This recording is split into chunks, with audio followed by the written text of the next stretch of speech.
Alright, let's talk about something here. Fallout 1, released in 1997. Jasmine, show our drooling friend the door, please. You all know it, we're not going to spend much time talking about it. Fallout 2, released in 1998, a year apart. Tactics came out in 2001. Little spin-off game, a lot of people liked it, some people didn't. Then nothing. Nothing for a long time. Check it out. But during this nothing, there was at least one man who really wanted something. I actually made this logo for the post-apocalyptic game. It was called Apocalypse Road. And they said, well, you want Fallout. Yeah, but that's, we don't have that. Somebody here knew someone at Interplay. We might be able to acquire it. I can remember it vividly. Just a sticky note on my desk when I came back said, got you Fallout, it's yours. And so we got Fallout 3, released in 2008. This is the intro to the franchise to a lot of people, including me. This game has a lot of flaws, but is also really good. I think it's cool. So this gap between Fallout 2 and Fallout 3 was 10 years. Tactics doesn't really count. It's kind of a spin-off game. It's not really the same thing as what Fallout 1 and 2 were, and definitely not what Fallout 3 is. These are the things people really care about. The numbered entries that signify something big is here. Now, that said, Fallout New Vegas is basically one of these games. Doesn't have a number, but is, it's better. This is brilliant, but I like this. This released in 2010. Only 2 years after Fallout 3. Not bad. It was a good time to be a Fallout gamer. So keeping all of that in mind, we are going to talk about Fallout 4, released in 2015. Fallout 4 did one big thing for Bethesda on launch and made them a lot of money. This was before Bethesda released Skyrim 19 different times.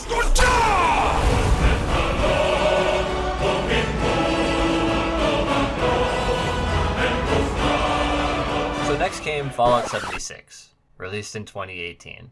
This game sucked. People did not like this game. This has been talked about so many different times in so many different videos that I don't have to go over it here. What's important to remember is that this number right here, the last one of these came out in 2015. It is 2026. Fallout 5, not even fucking close. 2033 maybe at my best guess. And actually that's even kind of a hopeful guess, to be honest. So just real quick, these two numbers have this big of a gap between them. The previous biggest gap between main series releases was 98 to 2008. So that was 10 years between releases, which is a long time. And during that time, one man was pretty salty about that whole thing. And they acquired the rights to Fallout in 2004, meaning Todd only waited 6 years until he needed to make one. And now he expects us to wait 18 years between releases? What do you even... And the worst part about it all is that every time this is brought up to his face, he says, oh, well, you got Fallout 76. Todd, that's not enough. But again, this has been ranted about a million times by a bunch of people way more articulate than me. I'm just trying to point out the raw numbers here because it's staggering when you really think about it. Like, let's look at what Bethesda has done from 2015 to 2023. They did some light design work on Fallout 76 because they didn't make that game. They outsourced that game to Bethesda Austin or whatever the fuck. Todd and the boys barely touched 76.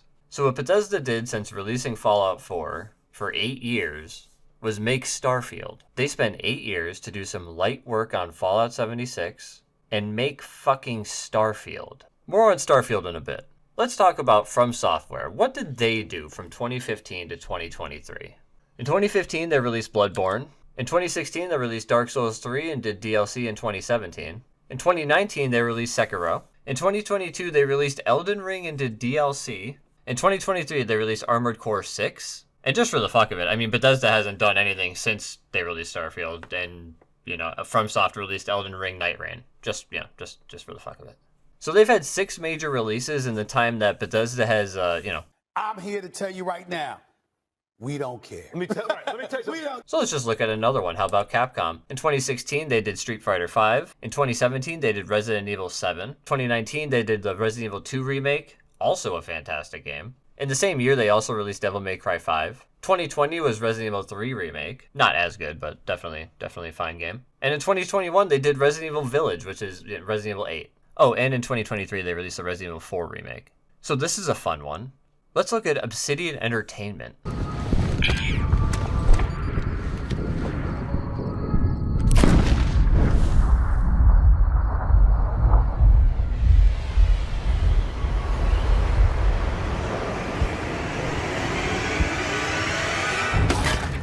don't know why we would be looking at Obsidian Entertainment, but just take a look at them and see what they've done from 2015 to 2023. All of this. They did all of this. Tyranny, Pillars of Eternity 2, The Outer Worlds, Grounded, Pentiment, The Outer Worlds 2. Just like an actual dev studio, just pumping out games. Now, I'm not going to say all these games are great. I didn't play any of these games. But people did, people liked them, and Obsidian is a better company because of it. But how about we compare Bethesda to who they really want to be compared to? Rockstar Games.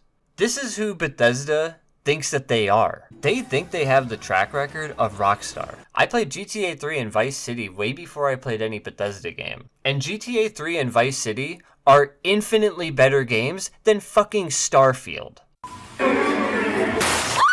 So if we look at Rockstar Games and what they've released from 2015 to 2023, it's just Red Dead. It's Red Dead 2. Here, actually, let me show you why you're not Rockstar. Skyrim, Fallout 4, and Starfield. These 3 games combined made about $4 billion. And this is actually being extremely generous. That's a Red Dead. That's just a Red Dead 2. That's one Red Dead 2. And isn't it funny that Rockstar Games can release the 4th best-selling video game ever and completely abandon it? No online support, no DLC, nothing. You get nothing. Well, I mean, you get Red Dead 2, which is Red Dead 2. I mean, it's one of the best games ever made, easily. But that's what Rockstar can do. They can make Red Dead 2 the 4th best-selling video game ever, loved by everyone. If they shit out a DLC tomorrow, they would make more money than Bethesda made on Fallout 4.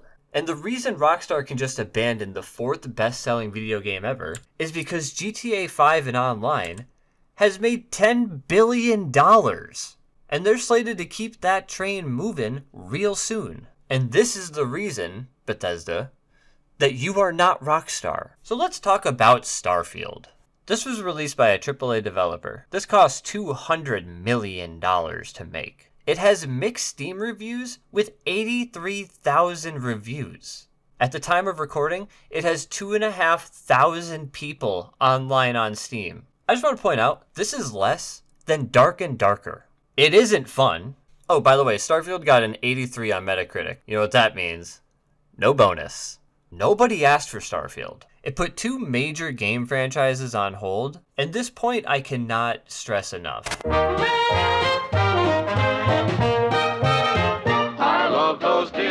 Fallout and The Elder Scrolls are separately multi-billion-dollar franchises, if done correctly.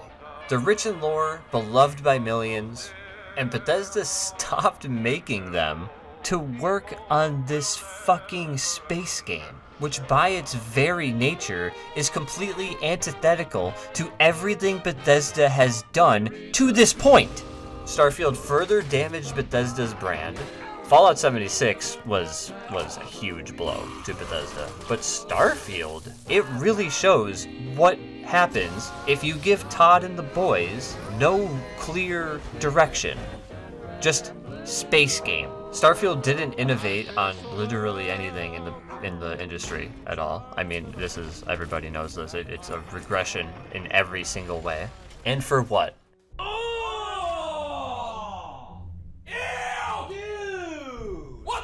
When Microsoft bought Bethesda, I had it in my head that, maybe they'll greenlight new Fallout games. Maybe they'll remaster New Vegas. Remake 1 and 2 on, in a graphically better situation than they're in right now. Okay, let's be honest. Nope. Instead, do nothing. It's like the one time where you're just begging for a little bit of corporate greed, you know? Just a little bit of money-hungry fill. But no. Somehow, they're able to just buy ZeniMax for $8 billion and then just let Todd and the boys continue doing fuck all. You know, it's been said a million times that Microsoft owns Obsidian and Bethesda right now. And so they can do the unthinkable. But it really just seems like they're gonna just do nothing. That was until the Fallout TV show. Microsoft and Bethesda didn't expect the show to succeed, which can be fair. I mean, shows often fail, but they had no faith in it whatsoever. They had absolutely nothing planned.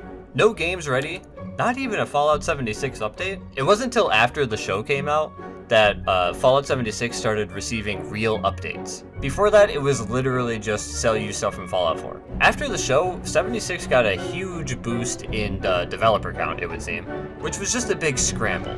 But Fallout 4, oh Fallout 4. You little... I got you! Stop!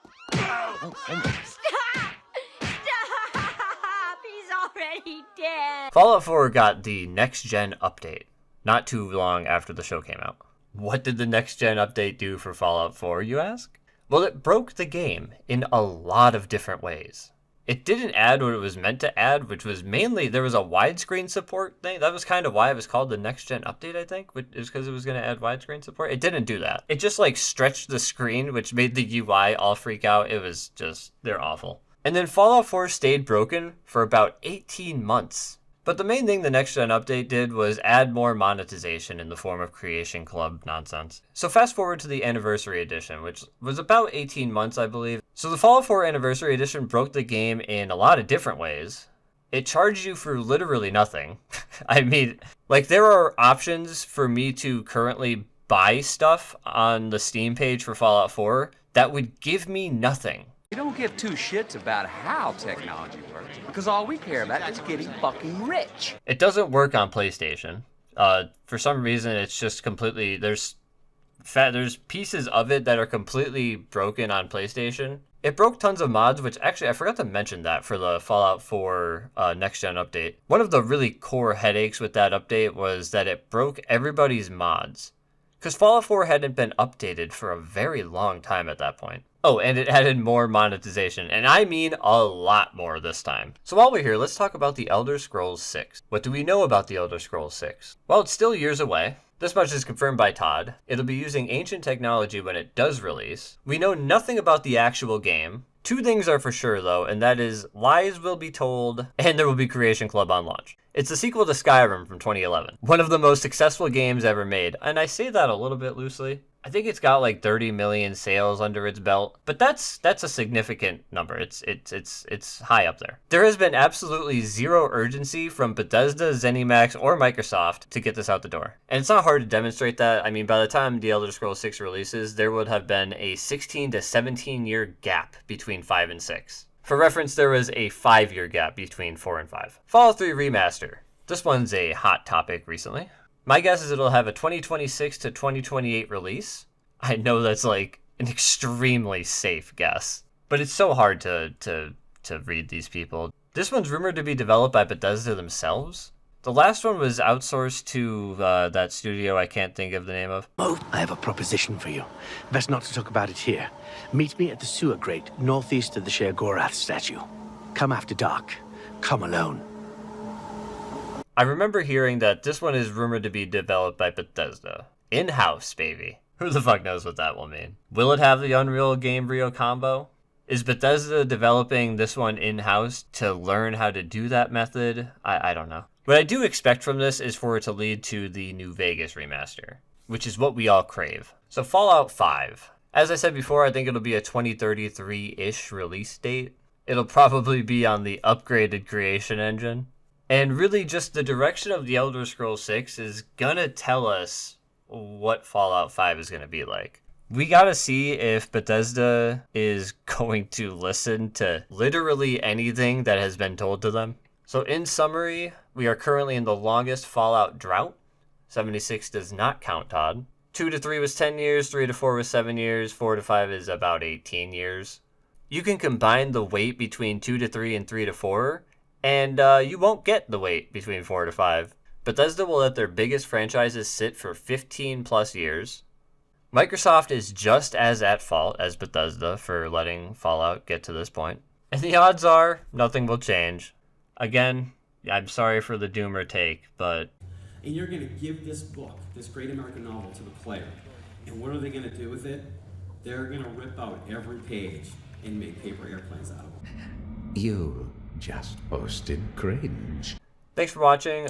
Leave a like if you enjoyed. If you're watching right now, like if you're still watching this video and you haven't left a like come on, bro. Like you're here at the end.